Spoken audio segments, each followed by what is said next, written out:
ಚೇತನ ಆಗುನಿಯ ನಿಕೇತನ ಓ ನನ್ನ ಚೇತನ ರೂಪ ಗಳದು ದಾಟಿ ನಾಮಕೋಟಿಗಳನ್ನು ಮೀಟಿ ಎದೆಯ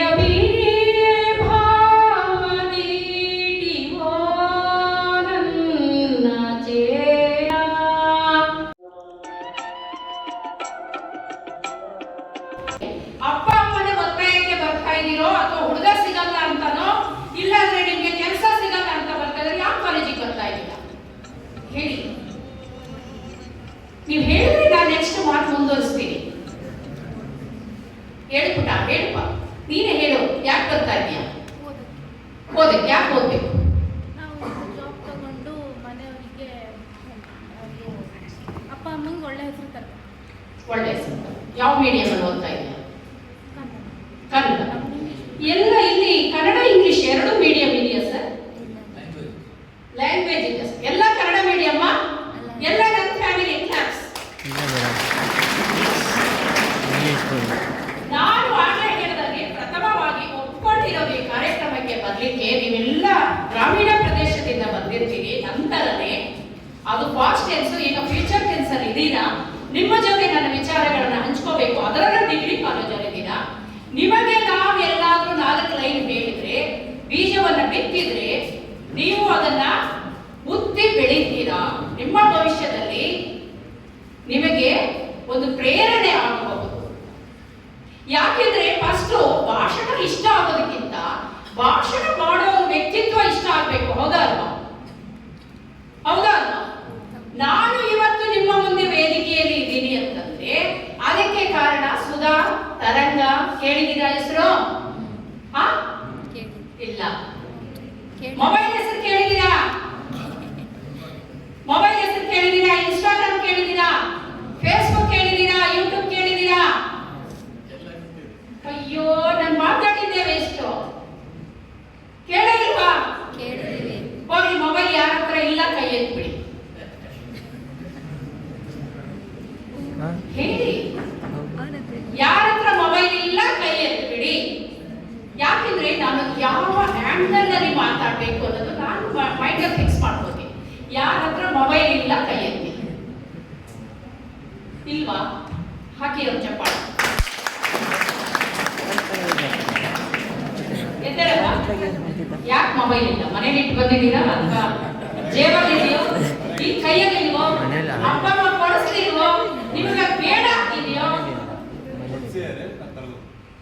ಅಂದ್ರೆ ಅವ್ರು ಸುಳ್ಳು ಹೇಳಿದ್ರು. ಅವ್ರ ಹತ್ರ ಮೊಬೈಲ್ ಇದೆ, ಮನೇಲಿ ಇದೆ ಅಂದ್ರೆ ಅಲ್ಲಿದೆ ಅಂತ.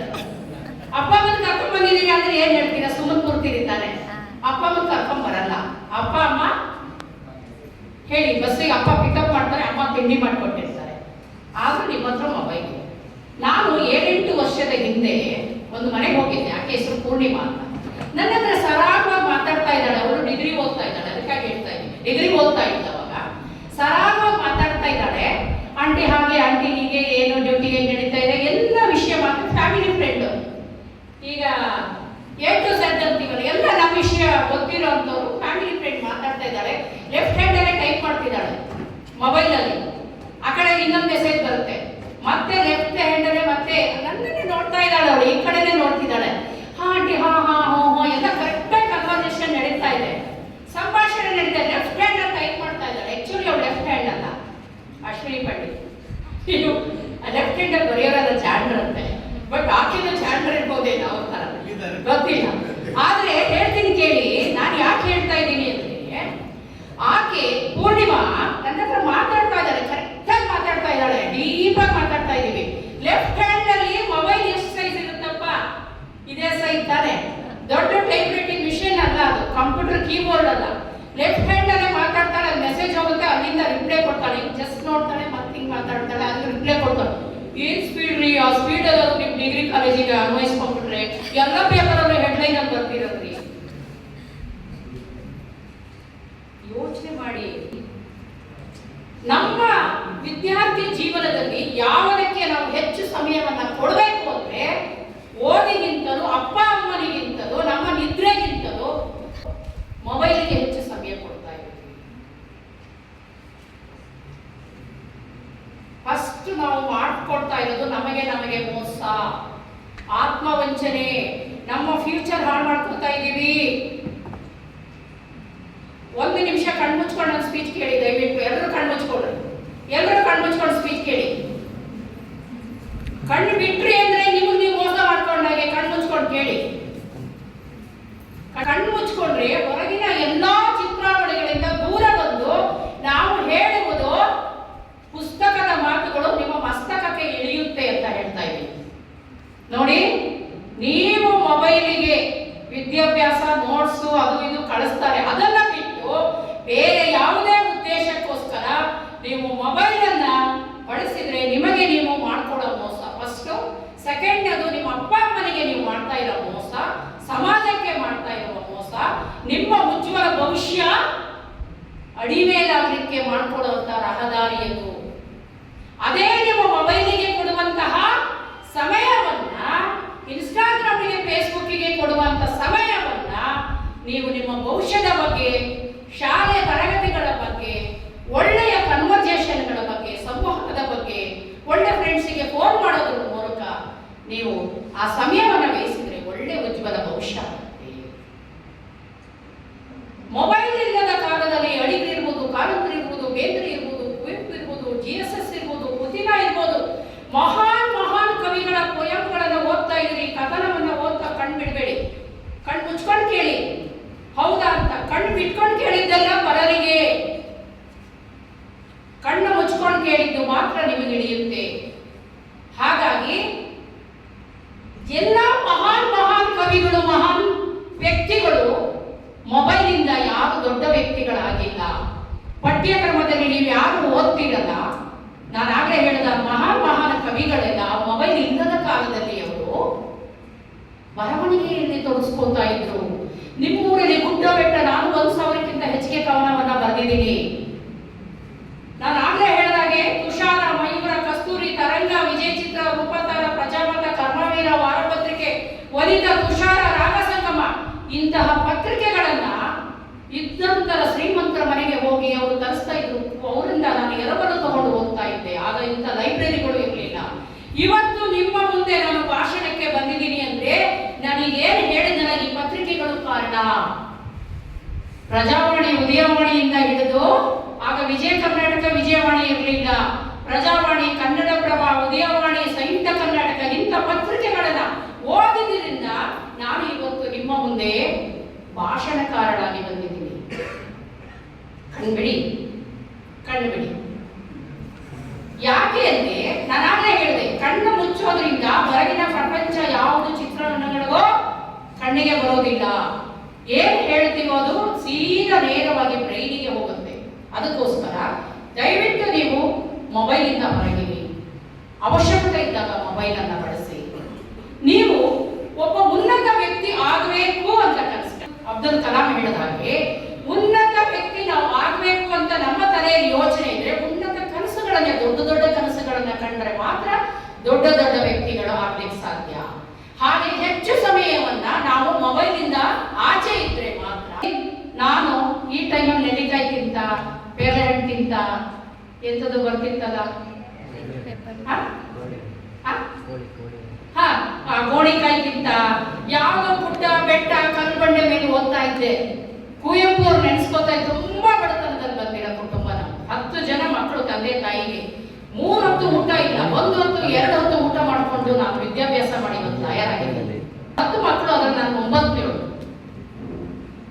ಎಲ್ಲರೂ ಮದುವೆ ಮಾಡ್ಕೋತ ಬಂದ್ರು. ನಮ್ಮ ತಂದೆ, ನನ್ನ ತಂಗಿ ಸರ್ವಿ ಬಂತು, SLC ಫೇಲ್ ಆಗ್ಬಿಟ್ರು. ಅವಳು ಮದುವೆ ಮಾಡು, ಇಲ್ಲ ನಿನಗೆ ಆಮೇಲೆ ಹುಡುಗ ಸಿಗಲ್ಲ, ಮದುವೆ ಮಾಡ್ಕೊ. ನಾನು ಯಾಕೆ ಮದುವೆ ಆಗಿಲ್ಲ? ನಾನು ಏನಾದ್ರೂ ಒಂದು ಮಾಡ್ಬೇಕು. ಅದೇ ನನ್ನ ವೃತ್ತಿ ಇದೆಯಲ್ಲ, ವಕೀಲ ವೃತ್ತಿ ನನಗೇನು ಅಂತ ಏನು ಖುಷಿ ಕೊಟ್ಟಿಲ್ಲ. 50% ಕೊಟ್ಟಿಲ್ಲ. 50% ಯಾಕೆ ಕೊಟ್ಟಿದೆ ಅಂದ್ರೆ, ಎಲ್ಲ ಸಮಸ್ಯೆಗಳ ಇರುವವರೇ ನಮ್ಮ ಹತ್ರ ಬರ್ತಾರೆ. ಡಾಕ್ಟರ್ ಹತ್ರ, ಲಾಯರ್ ಹತ್ರ ಹೋಗೋರು ಎಂತವ್ರು? ದೊಡ್ಡ ದೊಡ್ಡ ಸಮಸ್ಯೆಗಳು ಬಗೆಹರಿಸಕ್ಕಾಗದ ಸಮಸ್ಯೆ ಇದ್ರೆ ಮಾತ್ರ ಲಾಯರ್ ಹತ್ರ ಬರ್ತಾರೆ. ಗುಣಪಡಿಸಲಾಗದ ಕಾಯಿಲೆ ಬಂದ್ರೆ ಡಾಕ್ಟರ್ ಹತ್ರ ಹೋಗ್ತಾರೆ. ಸಮಸ್ಯೆ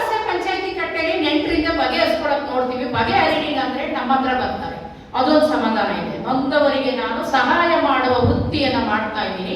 ವಕೀಲ ವೃತ್ತಿ ಅನ್ನೋದು ಬಿಟ್ರೆ ನನ್ನ ತುಡಿತ, ನನ್ನ ಜೀವನ, ನನ್ನ ನರನಾಡಿ, ನನ್ನ ಮಾತು, ನನ್ನ ಉಸಿರು, ನನ್ನ ಅಂತರಂಗ ಸಾಹಿತ್ಯ.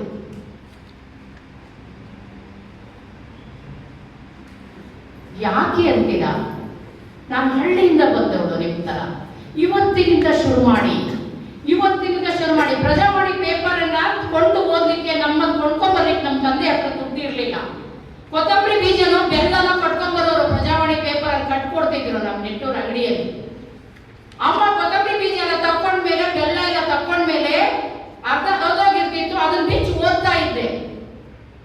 ಹೊಸ ವಿಚಾರಗಳನ್ನ ಹುಡುಕಾಟ ಮಾಡ್ತಾ ಇದ್ದೆ ನಾನು. ಹಾಗಾಗಿ ನನಗೆ ಸಾಹಿತ್ಯದ ಅಭಿರುಚಿ ಬಂತು. ಯಾರು ಸಾಹಿತ್ಯವನ್ನ ಓದ್ತಾರೋ, ಸಾಹಿತ್ಯವನ್ನ ಮಾತಾಡ್ತಾರೋ, ಸಾಹಿತ್ಯದ ಜೊತೆ ಸಾಂಗತ್ಯವನ್ನ ಹೊಂದುತ್ತಾರೋ ಅವ್ರಿಗೆ ಯಾವತ್ತೂ ಬಡವರೇ ಅಲ್ಲ. ಈ ಮಾತು ಇಷ್ಟ ಆದ್ರೆ ಮಾತ್ರ ಕ್ಲಾಪ್ಸ್ ಹಾಕಿ. ಆ ಕಡೆ ಇರೋರಿಗೆ ಇಷ್ಟ ಆಗಲಿಲ್ಲ ಅಂದ್ರೆ ನೀವು ಓದಲ್ಲ ಅಂತಾನೆ. ನನ್ನ ಮಾತು ಹೇಳ್ತಾ ಇಲ್ಲ. ಸಾಹಿತ್ಯವನ್ನ ಓದಬೇಕು ಅಂತ ನೀವು ಪಣ ತೊಟ್ರಿ ಅಂದ್ರೆ ಪಠ್ಯೇತರ ಚಟುವಟಿಕೆ, ನಿಮ್ಮ ಕಾಲೇಜು ಬುಕ್ಕದ ಬೇರೆ ಪುಸ್ತಕವನ್ನ ಇವತ್ತಿನಿಂದ ಓದಕ್ ಮನಸ್ಸು ಮಾಡ್ತೀನಿ ಅನ್ನೋ ಮನಸ್ಸಿರೋರು ಕ್ಲಾಪ್ಸ್ ಹಾಕಿ. ಯಾಕೆಂದ್ರೆ ಸಂಗೀತ ಮತ್ತೆ ಸಾಹಿತ್ಯಕ್ಕೆ ಇರುವಂತಹ ಅದ್ಭುತ ಶಕ್ತಿ ಇದನ್ನ ನಮ್ಮ ನರನಾಡಿಗಳಿಗೆ ಬಲವನ್ನ ತುಂಬುವಂತಹ ಶಕ್ತಿ ಸಾಹಿತ್ಯಕ್ಕೆ ಇದೆ. ಹಾಗಾಗಿ ಸಾಹಿತ್ಯವನ್ನು ಓದೋದನ್ನ ರೂಪಿಸ್ಕೊಡಿ ಅಂತ ಹೇಳ್ತಾರೆ. ಹಾಗೆ ಯಾಕೆ ನಮಗೆ ಮಾತೃಭಾಷೆ ಬೇಕು ಅಂತ ನಾನು ಯಾಕೆ ಸ್ಟಾರ್ಟಿಂಗ್ ಅಲ್ಲಿ ಹೇಳಿದೆ ಅಂದ್ರೆ, ನಾನು ಇದೇ ಜಿಲ್ಲೆಯ ಇದೇ ತಾಲೂಕಿನಲ್ಲಿ ಕನ್ನಡ ಮೀಡಿಯಂ ಅಲ್ಲಿ 1ನೇ ಕ್ಲಾಸಿಂದ LLB ವರೆಗೂ BA LLB ಮತ್ತೆ ಡಿಪ್ಲೊಮಾ ಇನ್ ಜರ್ನಲಿಸಂ ಮಾಡಿದ್ದೆ ಮೈಸೂರು. ಎಲ್ಲ ಕನ್ನಡ ಮೀಡಿಯಂ ಅಲ್ಲೇ ಓದಿದೆ. ನಮಗೆ ಇಂಗ್ಲಿಷ್ ಬರೋದಿಲ್ಲ ಅನ್ನೋ ಕೀಳರಿಮೆ ಇರಬಾರದು. ಅದನ್ನ ನಿಮ್ಮ ಮೈಂಡಲ್ಲಿ ಫಿಕ್ಸ್ ಮಾಡೋದು ನನ್ನ ಇವತ್ತಿನ ಒಂದು ಜವಾಬ್ದಾರಿ ಕೂಡ.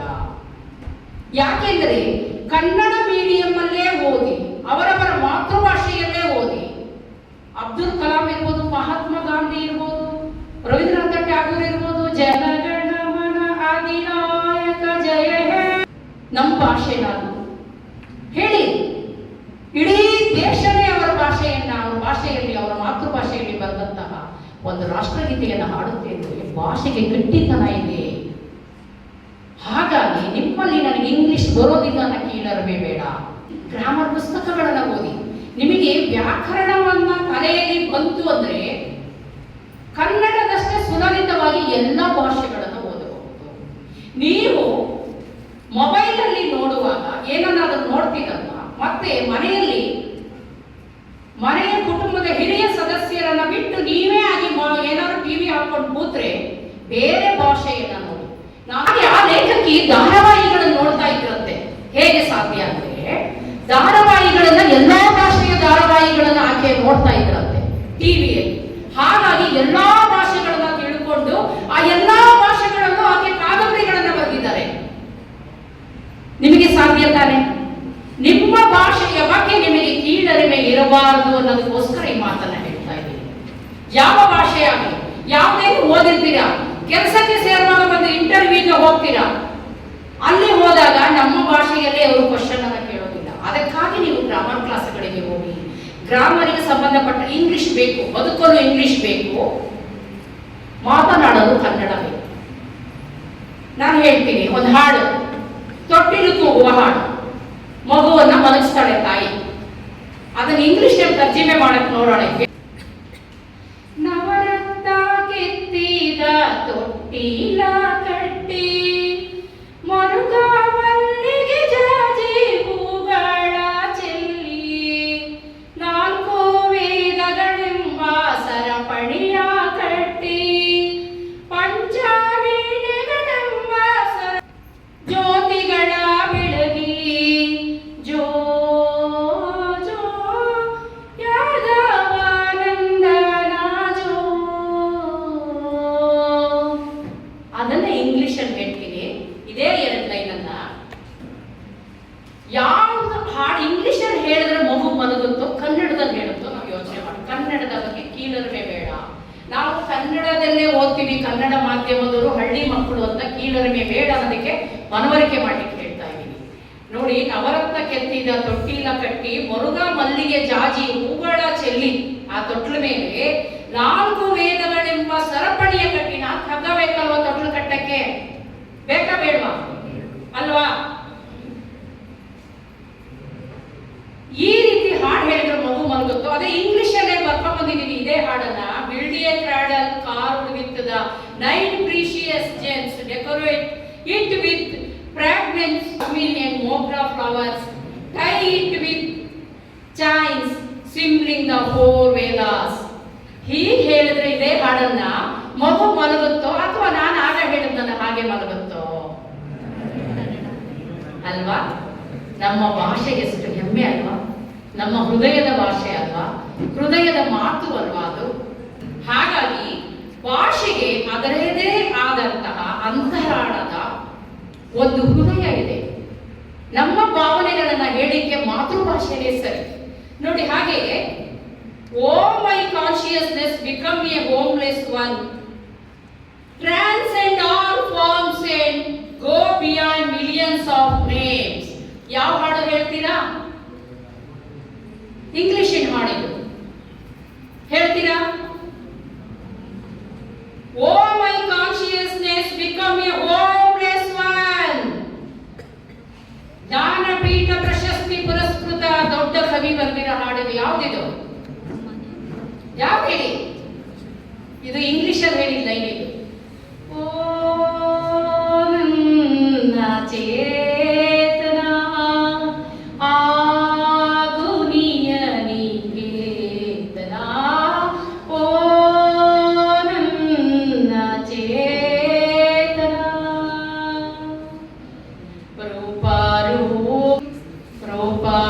ರೂಪ ಗಳದು ದಾಟಿ ನಾಮಕೋಟಿಗಳನ್ನು ಮೀಟಿ ಎದೆಯ ಬೀರೆ ಭಾವದೀಟಿ, ಓ ನನ್ನ ಚೇತನ. ಕಣ್ಬಿಡಿ, ನೋಡಿ, ಓ ಮೈ ಕಾನ್ಶಿಯಸ್ನೆಸ್ ಅಂತ ಈ ಹಾಡು ಹೇಳಿದ್ರೆ ಯಾರು ಕೇಳ್ತಾರ? ಹಿಂದಿನ ಬಾಗಿಲಲ್ಲಿ ಎದ್ದು ಹೋಗ್ತಾರ ಅಲ್ವಾ? ನಾನು ಮಾತೃಭಾಷೆ ಎಷ್ಟು ಮುಖ್ಯ ಅನ್ನೋದನ್ನ ನಿಮಗೆ ಅರ್ಥ ಮಾಡ್ತಾ ಇದ್ದೀನಿ. ನಿಮ್ಮಲ್ಲಿರುವ ಕೀಳರಿಮೆ ಹೋಗಿ ನೀವು ಏನೇ ಸಾಧನೆ ಮಾಡಿ, ಏನೇ ಬರವಣಿಗೆ ಮಾಡಿ, ನೀವು ಮಾತೃಭಾಷೆಯಲ್ಲೇ ಓದಿ, ಮಾತೃಭಾಷೆಯಲ್ಲೇ ಮಾತನಾಡಿ, ಮಾತೃಭಾಷೆಯಲ್ಲೇ ಕೊನೆಯ ಉಸಿರನ್ನ ಕಳೆಯೋದ್ರೊಳಗೆ ಜೀವಿಸಿ. ನಮ್ಮ ತರ ವೇದಿಕೆಯ ಮೇಲೆ ಇರುವವರ ತರ. ಆದರೆ ಉದ್ಯೋಗಕ್ಕಾಗಿ ಇಂಗ್ಲಿಷ್ ಅನ್ನ ಕಲಿಯಿರಿ. ಯಾಕೆಂದ್ರೆ ಸ್ಯಾಲ್ರಿ ಬರ್ಬೇಕಲ್ಲ. ಯಾಕಂದ್ರೆ ಮಲ್ಟಿನ್ಯಾಷನಲ್ ಕಂಪ್ನಿಯಲ್ಲಿ ಒಂದು ಸ್ಯಾಲರಿಯನ್ನು ತಗೋಬೇಕು. ನೀವು ರಿಪ್ಪನ್ಪೇಟೆಯಿಂದ ಬಿಟ್ಟು ಶಿವಮೊಗ್ಗನೋ ಇನ್ನೇನೋ ಬ್ಯಾಂಗ್ಳೂರು ಹೋಗ್ಬೇಕಂದ್ರೆ ಇಂಗ್ಲಿಷ್ ಬೇಕು, ಅನಿವಾರ್ಯ. ವಾತಾವರಣಕ್ಕೆ ಸರಿಯಾಗಿ ನಮಗೆ ಭಾಷೆ ತಾನೇ ಬರುತ್ತೆ. ಹೌದಾ? ಯಾಕೆಂದ್ರೆ ನಿಮಗೆ ಎಷ್ಟೋ ಜನ ಕೀಳರಿಮೆ ಇದೆ. ನಾನು ಇಂಗ್ಲಿಷ್ ಮೀಡಿಯಂ ಅಲ್ಲಿ ಓದಿರ್ತೀವಿ, ನಮಗೆ ಕೆಲಸ ಸಿಗೋದಿಲ್ಲ. ನಮ್ಮೂರಲ್ಲಿ ಇಂಗ್ಲಿಷ್ ಮೀಡಿಯಂ ಕಾಲೇಜುಗಳಿಲ್ಲ. ಕಾನ್ವೆಂಟ್ ಕಾಲೇಜಲ್ಲಿ ಪ್ರೈವೇಟ್ ಡಿಗ್ರಿ ಕಾಲೇಜುಗಳಿಗೆ ಕಳಿಸ್ಲಿಕ್ಕೆ ನಮ್ಮ ತಂದೆ ತಾಯಿ ಹತ್ರ ದುಡ್ಡಿಲ್ಲ. ಎಷ್ಟೋ ಜನ ಮಕ್ಕಳು ಕೊರಗ್ತಾರೆ. ಆ ಕೊರಗು ನಿಮ್ಮಲ್ಲಿ ಇರಬಾರ್ದು ಅನ್ನೋದಕ್ಕೋಸ್ಕರ ನಾನು ಈ ಮಾತುಗಳನ್ನು ಒತ್ತಿ ಹೇಳ್ತಾ ಇದ್ದೀನಿ. ಹಾಗಾಗಿ ನಮ್ಮ ಭಾಷೆಯನ್ನ ಪ್ರೀತಿಸೋಣ. ಫಸ್ಟ್ ನಮ್ಮನ್ನ ನಾವು ಪ್ರೀತಿಸೋಣ, ನಮ್ಮ ಮದರ್ ಟಂಗ್ ಅನ್ನ ಪ್ರೀತಿಸೋಣ. ಹೌದಾ ಅಲ್ವಾ?